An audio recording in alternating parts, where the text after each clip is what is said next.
waiting.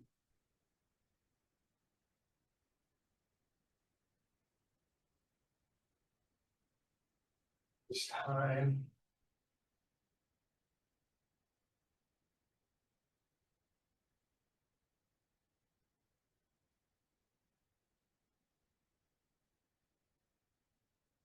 Pregnant.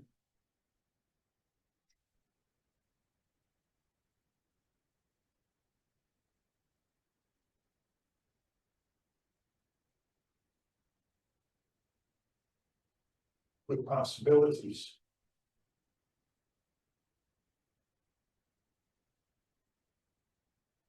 And filled.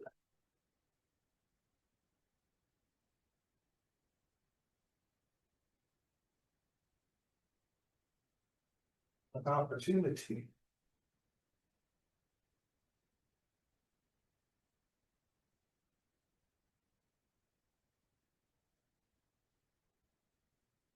Spiritual growth.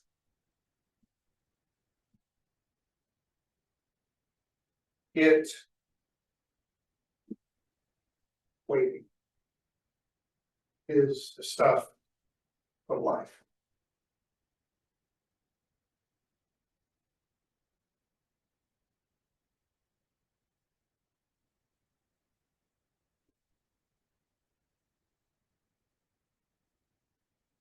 And the artists are famous for their use of negative space.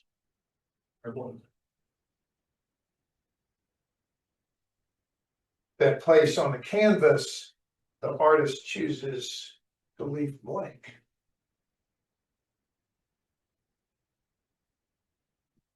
It surrounds and exists between the main subject, painting.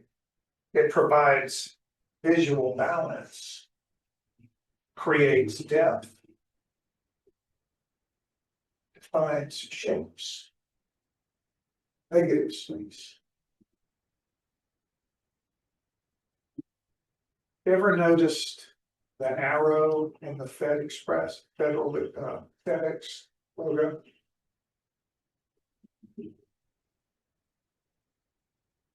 If you haven't, take out your phone right now. Yeah. And just Google FedEx logo.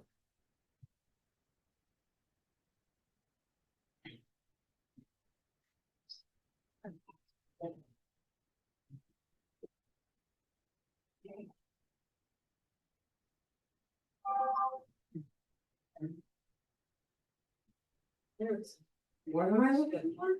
The EX makes an arrow. Oh, Never noticed it before. no. Yeah. Now you see it everywhere. It's really hard. Yeah. Once you see that FedEx logo, you'll never not notice the arrow.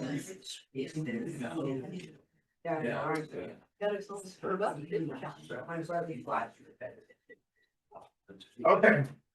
That was just a brief diversion. But the idea of negative space is all around us and it's used everywhere. And sometimes we don't notice it until someone points it out to us, but it's there all around us. And so it is with waiting, I think.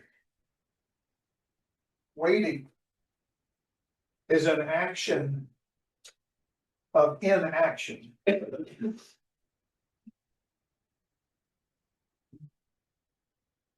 It's the in-between.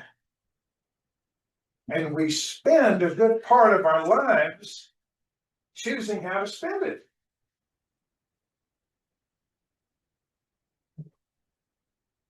The waiting, the quality of our lives depends on how we do it.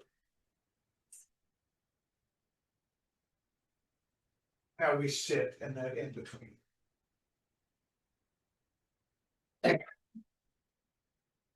I don't know if any of you guys do this, but I set my alarm and sometimes I wake up before it goes off. And I just lie there waiting for it to go off. Waiting to hit snooze.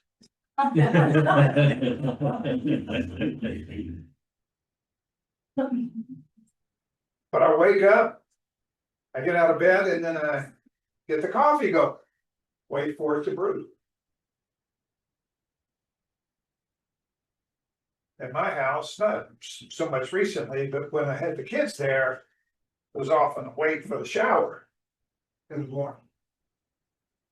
And I don't know if anybody's ever done this, you get out of the shower and you're wrapped in a towel and you're waiting for the dryer to get your clothes out for the day. Yeah, I'm not the only person that tosses them in damp and then takes a shower and then comes out and there they are. But I'm waiting for the clothes. And then I get in my car and I'm a little bit late to work.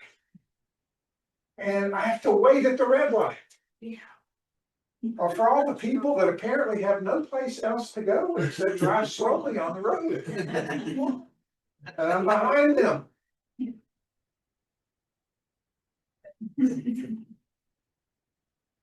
Finally make it to work. After I've navigated the red lights and stop signs and the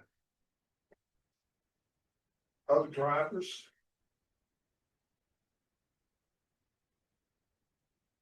I have to wait on the email responses.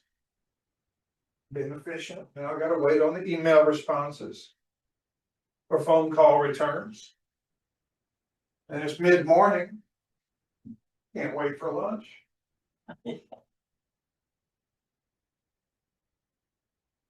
Mid-afternoon, can't wait to go home. I get home after a long day, too tired to cook. Gotta order pizza, gotta wait for the pizza guy. Eat too much pizza, try to go to sleep, wait to fall asleep. Wait. All day long, there's waiting. Just a average little waits in a day. Those are fairly easy to deal with. I do okay with those. But how about these? Waiting on the test results from the doctor. Oof.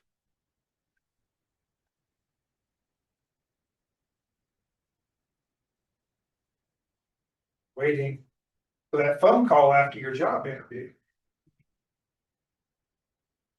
Waiting for the test results, so to score on your paper that you worked so hard on.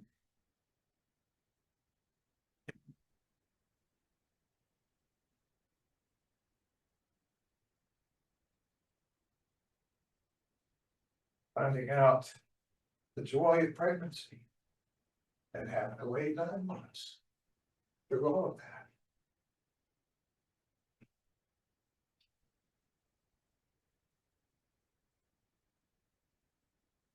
Waiting for your vacation.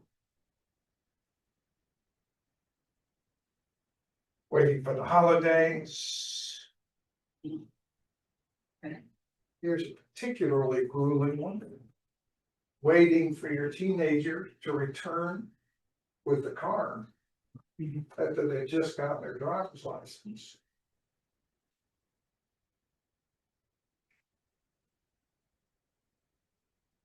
Waiting to trigger Social Security, waiting to see when I should do Medicare. Wait. Here's a particularly hard one. Many of us have enjoyed. Is being with someone that you love and knowing that they're going to pass and waiting for them to pass. That was one of the most difficult times of my life when my mom was in the hospital. And it was a mercy when she finally passed. Because she been suddenly wait. How do I sit in this space? Now I'm going to ask you guys to just participate here. What are some things that come up for you that are difficult to wait for? Does anything come to mind? A coffee brewing. Coffee brewing. Waiting in a doctor's office. Yes, waiting in the doctor's office. Waiting in the room. Yeah. Yeah. Waits. I work at a very sleepy little branch of the Marshall County Libraries, and there's only about 8 to 10 patrons a day. So I have to fill time between them. Not rush to the door to welcome them. They don't like that. Anything else? Waiting in a red light when you're in a hurry. Yeah, Waiting on a call that you don't know will ever come. particularly these days when, and I've talked about this before. My first romance where we would write letters back and forth, then you'd write the letter. And it would take a little while to write the letter, then you'd mail it and wait a couple days and know that it was in transit and that she was going to get it, and then she would read it, it'd take a little while, and she'd work. It would, the whole thing took almost 10 days. Now it's like, what's up? So, as you be, so. No. Pretty fast. Anything else? And the internet's slow. We used to be used to it being slow, and now it's gotta be quick. I waited nearly a year for the VA to determine my disability rating. I got back pay for it though. Waiting at a restaurant with lousy service, Ugh. slow cook or something. I was accused of yelling at a waitress once when I hadn't at all, but my kids were really uncomfortable. Me saying, can't you do this thing fast? This might be team, I've been waiting for the bathroom, we really. Oh, yes. Waiting in the bathroom. Oh, my gosh, And time slows. dancing and you can't, I mean, or when you sit down and somebody can't wait. It's like. I always feel bad about this one, but waiting to talk to HR.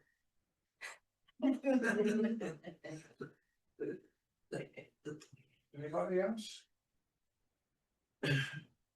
As I wait for your response. Waiting for the speaker to show up when you're leading the service.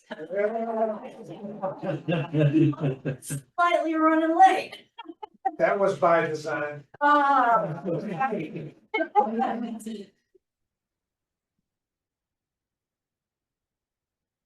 Why does the quality of our life depend on how well we do waiting?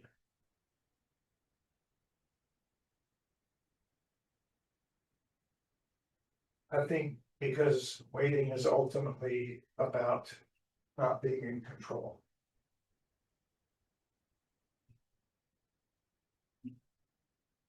Oof.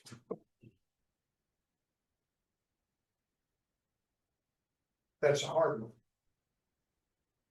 Because when you take the curtains back, that's really what it is. Going according to my plan and on my schedule. And these people that are driving so slow aren't doing right.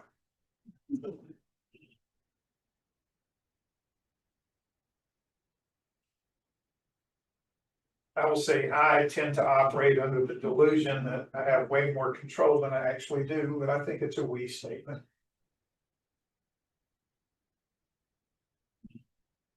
And that is why waiting is so hard. And that is why waiting is a spiritual matter. Because I think underneath all of this idea of waiting as a spiritual matter is the lesson of just being and not trying to control everything, which is counter to almost every impulse I have. I'll get back there in that kitchen, I'll get them worked up, I'll get it straightened out, we'll get everybody's food out here on time. Tell my kids, this is a management issue.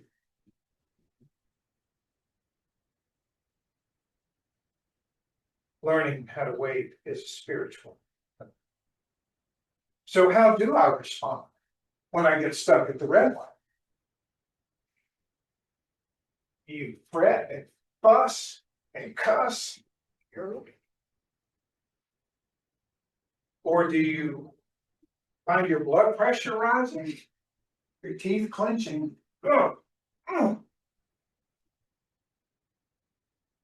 I had this experience this morning, Jancy. I was in Nashville. I put the Waze thing on and it said arrival 10:07.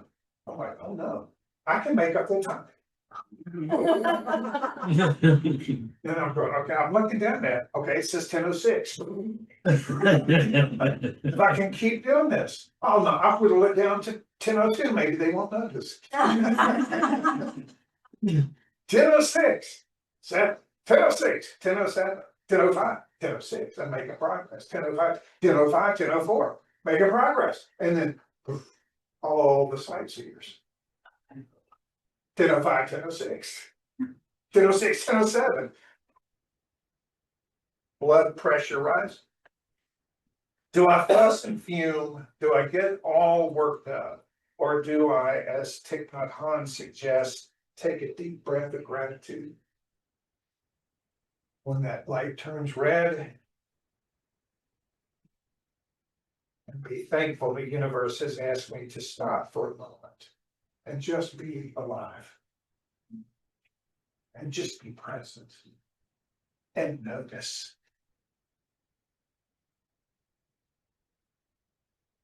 And all those opportunities for me to be grateful and thankful that waiting presented. How do I handle all the negative space of waiting that I encounter any day?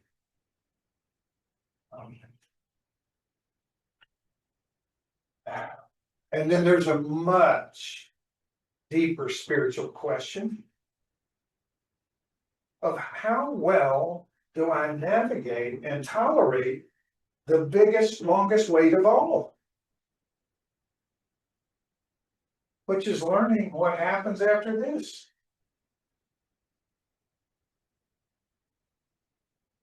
How do I live knowing this all comes to an end for every single one of us? And what comes to mind is that idea that there's nothing in the song of the cicada that suggests it knows how long it's going to live.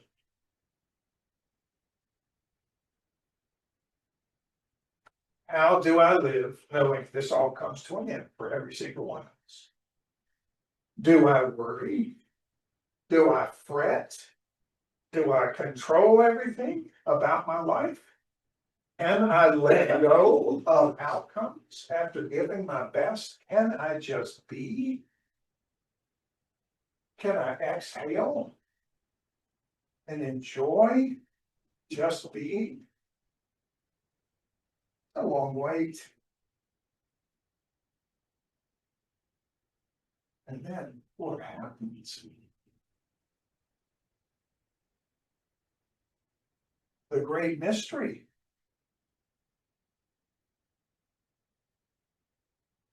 It's pretty amazing to think that we navigate this and we show up in the middle of a movie that's been going for a while and we're just a part of it and we don't know how it ends. How do we sit in this unknown with some sense of peace and joy about our lives? We find purpose. We offer service to other people. We think, we live, we read, we watch movies, we do all the things that humans do. And at the end of the day, how do we do this without some degree of anxiety about it all? Particularly as Unitarian Universalists. It would be nice to have what some people seem to have, which is all the answers. When we're saying, well, to ask questions is the answer, we have to sit in some unknown. But how do I navigate this? And how do I recognize that waiting is the stuff of life? And can I get up and do it again when I'm tired and discouraged? I love the idea that each day is a separate lifetime.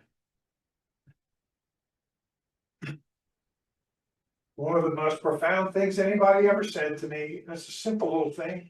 Guy said, you know what, Stan? There is nothing less important than the score at halftime. And every day you wake up in the morning is the beginning of the second half. How do you intend to live today? I can do that. I can live today, not worry about all the rest of it. There's something about that living in the moment, in the present, that makes it all more tolerable. And let me conclude by paraphrasing something from Seneca, which is the extent to which we can let go of outcomes. And we can let go of the things that are beyond our control. Other people, places, and things. When we can let go of that, the extent to which I can do that, I will know peace. I will know a sense, slight sense of peace. If I do that enough, and it becomes my operating orientation. I can deal with all these. It's just they can't control it all. Just gonna wait through it and see what happens. So I'll just end there.